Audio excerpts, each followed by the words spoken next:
क्या आप एक ऐसी प्रेम कहानी सुनने के लिए तैयार हैं जिसने मोहब्बत को खौफ में बदल दिया? एक हवेली जो कभी प्यार की गवाह थी, अब मातम और मौत का अड्डा बन चुकी है। जहां हर पूर्णिमा की रात एक प्रेमिका की आत्मा अपने खोए प्यार के लिए रोती है और उस हवेली की दीवारों से चीखें गूंजती हैं। एक दर्दनाक प्यार, एक निर्मम हत्या और एक आत्मा की बेचैन पुकार। ये कहानी आपके रोंगटे खड़े कर देगी।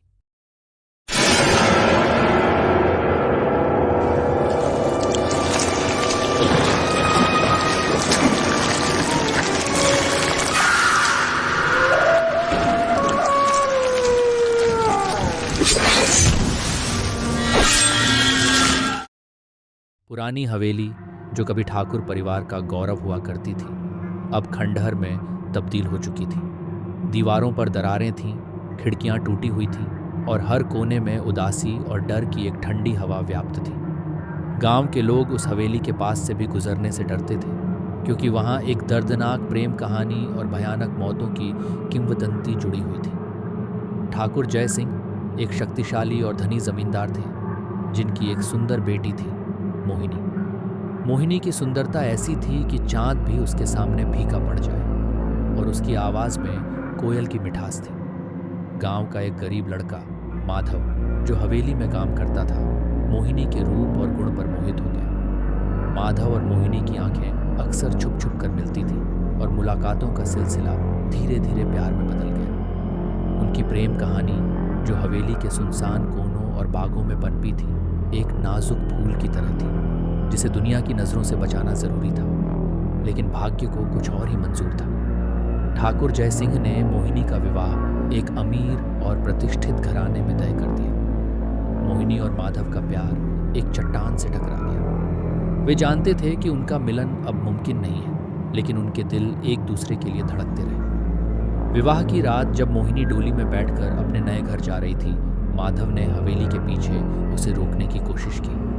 उनकी भावुक मुलाकात एक भयानक त्रासदी में बदल गई। ठाकुर के आदमियों ने माधव को देख लिया और गुस्से में आकर उस पर हमला कर दिया। मोहिनी चीखती रही, लेकिन वे बेरहमी से माधव को मार डालते रहे, जब तक कि उसका शरीर खून से लथपथ होकर जमीन पर नहीं गिर गया। मोहिनी इस सदमे को बर्दाश्त नहीं कर पाई। अपने प्यारे माधव की मौत का मंजर उसकी आंखों के सामने घूमता रहा, और कुछ ही दिनों में उसने भी प्राण त्याग दिए। उसकी मौत ने हवेली को और भी वीरान और शापित बना दिया। कहा जाता है कि मोहिनी की आत्मा आज भी उस हवेली में भटकती है, अपने खोए हुए प्यार के लिए विलाप करती है।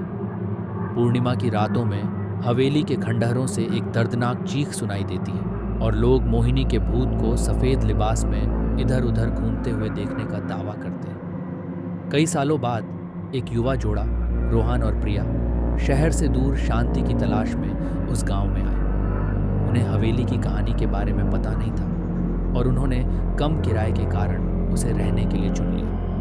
पहली रात से ही उन्हें अजीबोगरीब अनुभव होने लगे। कमरे में अचानक ठंडी हवा का झोंका आता, बिना किसी कारण के दरवाजे अपने आप खुल जाते, और रात में उन्हें किसी के रोने की धीमी आवाज़ सुनाई देती। प्रिया डर गई थी, लेकिन रोहान एक तर्कवादी होने के नाते इन सब बातों को वहम मानता था। एक पूर्णिमा की रात जब रोहान काम से देर रात लौटा, तो उसने हवेली के अंदर एक भयानक दृश्य देखा। मोहिनी का भूत, जिसकी आंखें आंसुओं से भरी थीं और चेहरे पर भयानक दर्द था, प्रिया के पास खड़ा था। प्रिया बेहोश पड़ी थी और उसके चारों ओर खून बिखरा हुआ था। रोहान चीख उठा, लेकिन मोहिनी का भूत उसकी ओर मुड़ा। उसकी आंखें गुस्से और दुख से जल रही थीं। उसने रोहान पर हमला कर दिया, और अगले ही पल रोहान भी खून से लथपथ होकर जमीन पर गिर पड़ा। सुबह गांव के लोगों ने हवेली में रोहान और प्रिया के खून से सने शव पाए। हवेली फिर से खामोश हो गई, लेकिन उसकी दीवारों में दबी दर्दनाक प्रेम कहानी और भयानक मौतों की गूंज आज भी सुनाई देती है। लोग कहते हैं कि मोहिनी का प्रेमावेशित भूत अब अपने प्यार के कातिलों के साथ साथ उन लोगों को भी सजा देता है जो उसकी शांति भंग करते हैं। उस हवेली में प्यार और मौत का एक शाश्वत बंधन बन गया था, जहां हर पूर्णिमा की रात खून से सनी त्रासदी दोहराई जाती थी।